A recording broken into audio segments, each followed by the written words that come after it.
স্বৈরাচারী সরকারের পতন, তারপর হচ্ছে দেশ ত্যাগ করে দেশ থেকে পালিয়ে গিয়ে ভারতের যে অবস্থান, আশ্রয় গ্রহণ, এবং এরপর থেকে দেখা গেছে যে ভারতীয় মিডিয়া ব্যাপকভাবে বিভিন্ন রিউমার ছড়াচ্ছে বাংলাদেশের প্রেক্ষাপটে, এবং হিন্দু মুসলিম যে দাঙ্গা যেন তৈরি হয়, একটা বিদ্বেষের যে ছড়াছড়ি তৈরি হয়, এবং বাংলাদেশের হিন্দুরা নিষ্পেষিত হচ্ছে, নির্যাতিত হচ্ছে এই দেশে।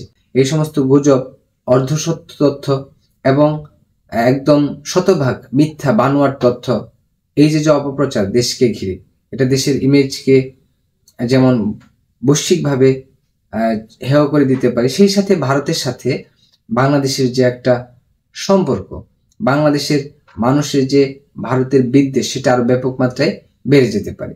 দীর্ঘদিন যাবৎ আওয়ামী সরকার একতরফা ভাবে ভারতের সাথে, জনবিচ্ছিন্ন আওয়ামী সরকার একতরফা ভাবে ভারতের সাথে যে সম্পর্কটা রেখেছে, সেই সম্পর্কের জায়গায় তো আর বাংলাদেশ কখনো অবস্থান করবে না। বাংলাদেশ প্রতিবেশী রাষ্ট্র হিসেবে, বাংলাদেশ একটি স্বাধীন রাষ্ট্র, ভারত একটি স্বাধীন রাষ্ট্র, দুইটা রাষ্ট্রের মধ্যে কূটনৈতিক সুসম্পর্ক থাকবে, এবং প্রতিবেশী রাষ্ট্র হিসেবে যে সমস্ত চুক্তি, সম্পর্ক এবং আদান প্রদান, সেই সমস্ত সম্পর্কগুলোই বিরাজমান থাকবে। নিজের দেশের সার্বভৌমত্ব অথবা স্বার্থকে ক্ষুণ্ণ করে একতরফা ভাবে কোনো রিলেশনশিপ তার তৈরি করা সম্ভব না। কিন্তু আওয়ামী সরকারের পতনের পর মোদির গদি যেন মিডিয়ার কাঁধে চেপে বসেছে, এবং রিউমার স্ক্যানারের তথ্য মতে বলা হয় যে ভারতীয় 49টি মিডিয়া এ যাবৎ বাংলাদেশের নামে গুজব, তথ্য এবং বানোয়াট, একদম শতভাগ বানোয়াট তথ্য, মিথ্যা তথ্য প্রচার করেছে। এই দেশের হিন্দুরা নির্যাতিত হচ্ছে, এই দেশের হিন্দুদের ঘর বাড়ি লুটপাট করা হচ্ছে, রাস্তায় লুটপাট করা হচ্ছে, এইভাবে সাম্প্রদায়িকতাকে ক্রমশ উস্কে দিচ্ছে। অর্থাৎ ভারতের জনমানুষের মনে বাংলাদেশ প্রসঙ্গে একটা বিতৃষ্ণা তৈরি হচ্ছে, এবং বাংলাদেশের মানুষের মনেও ভারতের প্রতি একটা বিদ্বেষ ব্যাপক আকার ধারণ করছে, যেটা দুই দেশের সম্পর্ককে একদমই নিচের দিকে, তলানিতে নিয়ে ঠেকাবে। এবং সেই সাথে আমাদের একদমই পার্শ্ববর্তী যে জায়গাটা, সেটা হচ্ছে পশ্চিমবঙ্গ, কলকাতা, তাদের মানুষের সঙ্গে যে আমাদের সুসম্পর্ক, শেকড়ের একটা সম্পর্ক, ভাষা, সংস্কৃতি, ভূমিজ প্রকৃতি, সেই সম্পর্কের জায়গাতেও যেন একটা ঘাটতি তৈরি হবে।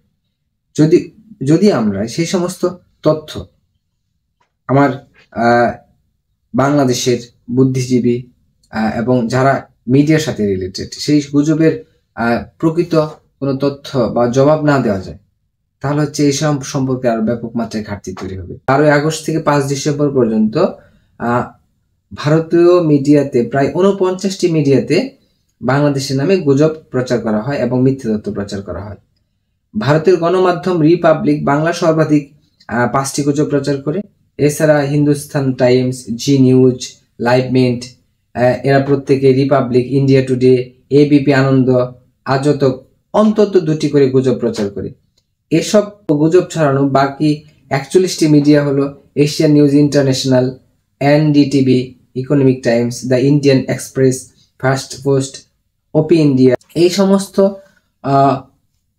মেইন স্ট্রিমের মিডিয়াগুলো, ভারতের একাধিক মিডিয়াগুলো বাংলাদেশের নামে হচ্ছে সাম্প্রদায়িকতা উস্কে দেওয়ার নামে মিথ্যা বানোয়াট গুজব তথ্যগুলো প্রচার করতেছে।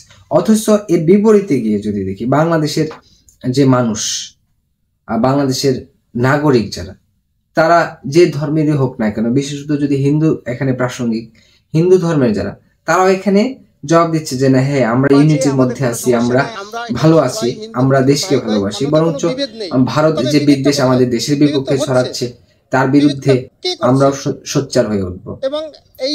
এই প্রসঙ্গেই ছিল আজকের আলোচনার একটা প্রসঙ্গ, যে একটা জাহিলি জার্নালিজম যেন একটা জালজয়ী, অর্ধসত্য কিংবা শতভাগ মিথ্যা বানোয়ার তথ্য প্রচারের মধ্য দিয়ে ভারতীয় মিডিয়া যেন সাংবাদিকতার জগতে একটা কালো অধ্যায় রচনা করছে। যদিও আমরা জানি যে প্রযুক্তিগত উত্তরণের কারণে আজকের পৃথিবীতে ইতিপূর্বে যে কোনো সময়ের চেয়ে মিডিয়া সত্য তুলে ধরার ক্ষেত্রে, সত্য প্রতিষ্ঠা করার ক্ষেত্রে সবচাইতে অগ্রণী ভূমিকা পালন করতে পারে, একদম সৈনিকের ভূমিকা পালন করতে পারে। আবার এই মিডিয়া যদি বিক্রি হয়ে যায় এবং সাংবাদিকতার যে সততা, সত্য প্রতিষ্ঠার যে রেসপন্সিবিলিটি, দায় দায়িত্ব বিকিয়ে দেয়, বাজারে তুলে ফেলে, তখন হচ্ছে একটা অরাজক পরিস্থিতি তৈরি হয়। প্রযুক্তিগত উত্তরণ সাহচর্যতায় পৃথিবীর এখন গায়ের চেয়েও ছোট। সমস্ত পৃথিবীতে আধুনিক যে গণতান্ত্রিক রাজনীতি এটা প্রতিষ্ঠা করার শর্তে মিডিয়া বা সাংবাদিকতা ব্যাপক একটা গুরুত্বপূর্ণ মাধ্যম। সেই মাধ্যমের যারা কর্মী অবশ্যই তারা সম্মান এবং শ্রদ্ধার ইতিপূর্বের যে কোনো সময়ের চেয়ে আজকে বেশি সম্মান এবং শ্রদ্ধার যোগ্য, প্রাপ্য তাদের জন্য। সেই রেসপন্সিবিলিটি নিয়েই তাদেরকে আজকে সমস্ত গুজব, অপপ্রচার এবং বানোয়ার তথ্যের মোকাবেলা করতে হবে। এবং শুধু বাংলাদেশ না, ভারতের যে সমস্ত বুদ্ধিজীবী আছেন, সুশীল সমাজ, কবি সাহিত্যিক যারা আছেন, সাংবাদিক যারা আছেন, তাদেরকেও এর বিপরীতে কাজ করতে হবে। দুই দেশের সম্পর্ক, পারস্পরিক সম্পর্কটাকে এগিয়ে নিয়ে যাওয়ার জন্য এবং দুই দেশের নাগরিক বোধকে, নাগরিক মননকে শান্ত রাখার জন্য, বিদ্বেষপূর্ণ যেন না হয়ে ওঠে সেটা রাখার জন্য আমাদেরকে কাজ করতে হবে, সত্যটাকে তুলে ধরতে হবে। কারণ আমরা জানি যে এই ক্ষেত্রে তো ভারত এবং বিশেষত কলকাতার মানুষদের যে এই যে একটা ম্যাসাকার তথ্যের, অরাজক পরিস্থিতি, বানোয়ার তথ্যের, এর ভিতর দিয়ে যে প্রোপাগান্ডা চালানো হচ্ছে বাংলাদেশের বিরুদ্ধে, এর ভিতর দিয়ে হয়তো পলিটিক্যালি ফায়দা নেবে, মানে যে সমস্ত রাজনৈতিক দল আছে অথবা ক্ষমতাসীন পার্টি আছে তারা পলিটিক্যালি ভোট রাজনীতিতে ফায়দা লুটবে বা ফায়দা লুটার চেষ্টা করতেছে, কিন্তু নাগরিক বোধের জায়গা থেকে যে মিথ্যার সরাসরি, সেটা মূলত দিন শেষে ভারতকে এটা একটা খাদের কিনারে নিয়ে দাঁড় করাবে, একটা চোরাবালির উপর দাঁড়িয়ে যাবে। সাম্প্রদায়িকতা যদি ক্রমশ উস্কে ওঠে তাহলে এত বৃহৎ একটা রাষ্ট্রের ব্যাপক বড় পরিস্থিতি, ব্যাপক খারাপ পরিস্থিতি হয়ে যেতে পারে।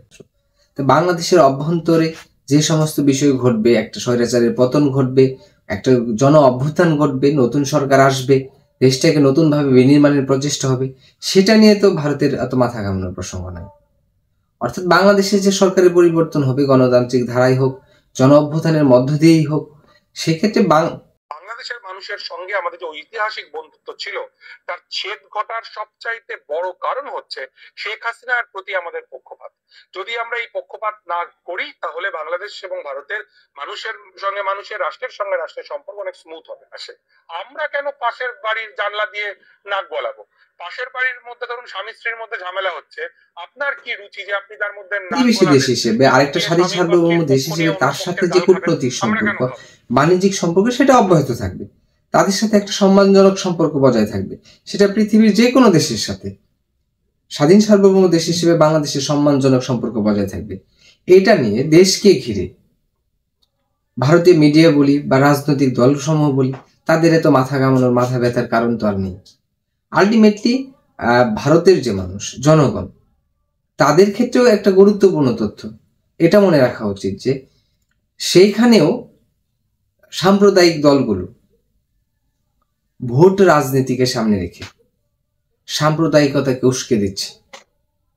এই সমস্ত মিডিয়াকে ব্যবহারের মধ্য দিয়ে ভোটের রাজনীতিতে যেন অধিক মাত্রায় ভোট কাট করতে পারে সেই ব্যবস্থা বা বন্দোবস্ত তৈরি করছে, এবং বাংলাদেশকে ঘিরে ধর্মকে সামনে রেখে একটা বিষোদ্গার ছড়িয়ে দিচ্ছে, একটা বিষবাষ্প ছড়িয়ে দিচ্ছে, যেন জনগণ সেই সাম্প্রদায়িকতার বেসকে ঘিরে, সাম্প্রদায়িকতার খুঁটিকে ঘিরে, সেই দলকে ঘিরে আরো ব্যাপকভাবে সংহত হয়, তাদেরকে পুনর্বার ক্ষমতায় আসীন করে।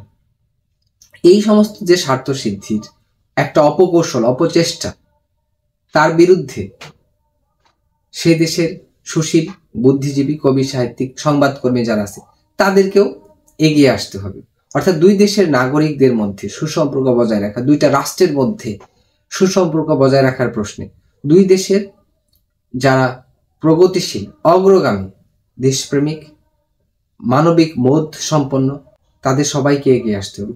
যদিও সেই জায়গা থেকে বেশ কিছু মানুষ, সুশীল ব্যক্তি, বিশিষ্টজন যারা আছেন তারা হচ্ছে এগিয়ে আসছেন এবং তারা কথা বলছেন, বাংলাদেশের পরিস্থিতিটা কি সেটাকে ডিকোড করছেন, ইন্ডিয়ান পরিস্থিতি কি সেটাকে ডিকোড করছেন, এবং সেখানে ইন্টেনশন গুলো কি কি, মিডিয়াকে কিভাবে ব্যবহার করা হচ্ছে সেই সমস্তগুলোকে প্রকাশ করা হচ্ছে, এবং এটাকে ব্যাপক মাত্রায় সেই তথ্যটা, সত্য তথ্যটা গুজবের বিরুদ্ধে সত্য তথ্যটাকে ব্যাপক মাত্রায় সামনে আনতে হবে এবং আমাদের দুই দেশের সম্পর্ককে ঠিক রেখে, সুসম্পর্ক বজায় রেখে কিভাবে আমরা আধুনিক রাজনীতির ভিত্তি স্থাপন করতে পারি, দেশ এবং মানুষকে সামনে নিয়ে আরো একটা উন্নততর রাজনৈতিক বন্দোবস্ত তৈরি করতে পারি, সেই দিকে মনোযোগ দিতে হবে।